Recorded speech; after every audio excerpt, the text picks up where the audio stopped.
Chapter 1. School and Football. I was born an idiot, but I'm cleverer than people think. I can think things okay, but when I have to say them or write them down, sometimes they come out all wrong.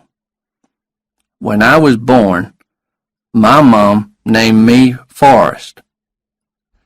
My daddy died just after I was born. He worked on the ships. One day, a big box of bananas fell down on my daddy and killed him. I don't like bananas much. Only banana cake. I like that all right. At first, when I was growing up, I played with everybody. But then some boys hit me, and my mom didn't want me to play with them again. I tried to play with girls, but they all ran away from me. I went to an ordinary school for a year. Then the children started laughing and running away from me. But one girl, Jenny Curran, didn't run away, and sometimes she walked home with me. She was nice. Then they put me into another kind of school, and there were some strange boys there. Some couldn't eat or go to the toilet without help.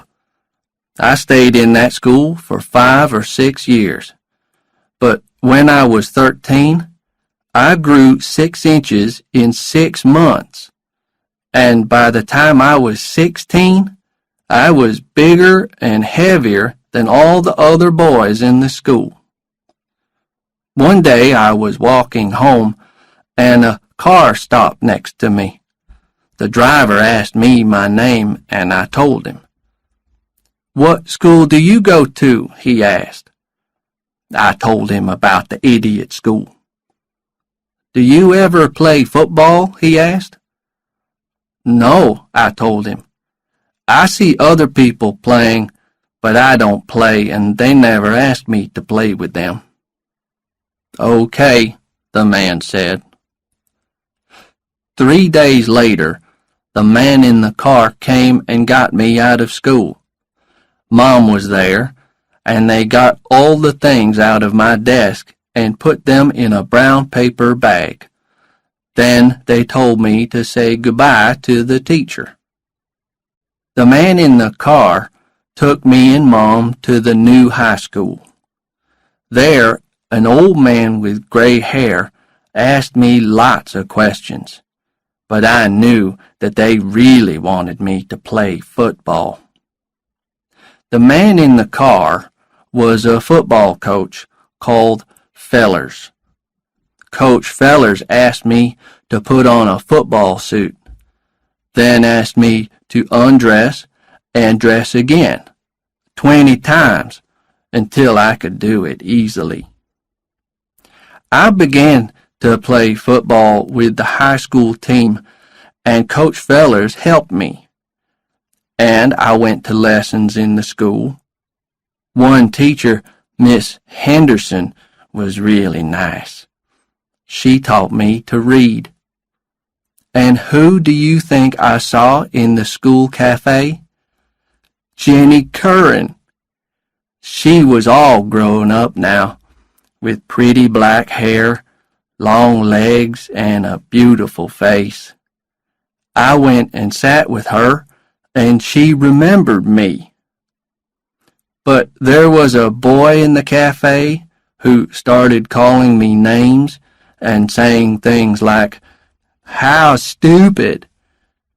Then he threw some milk at me, and I jumped out of my chair and ran away.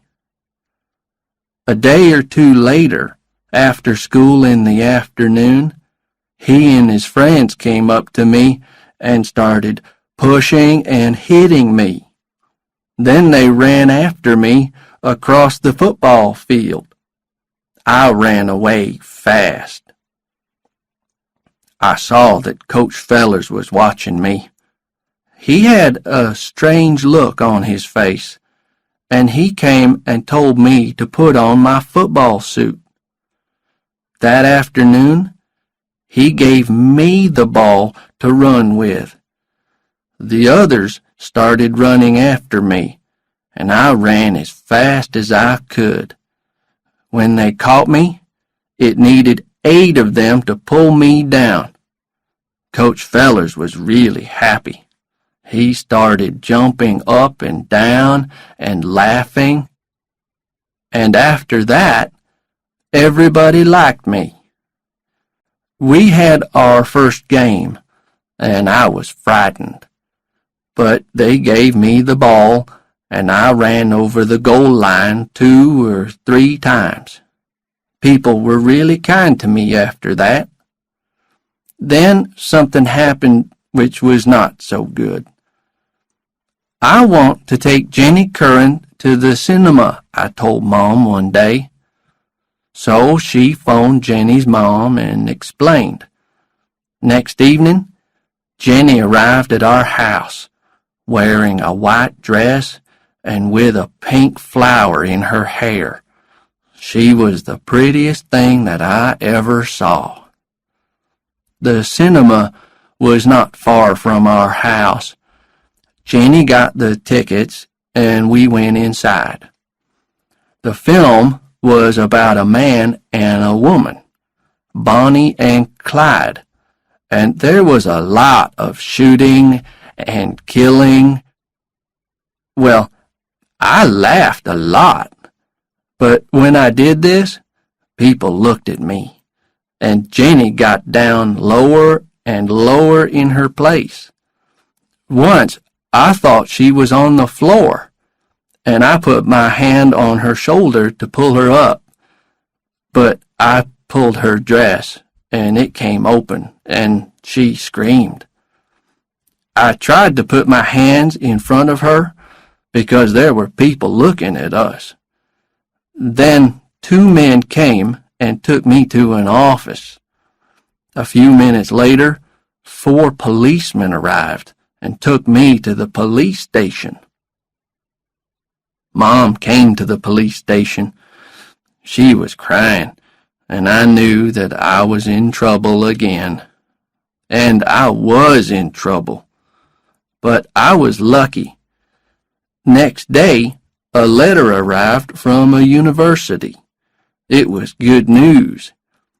If I played in their football team, there was a place for me in school there.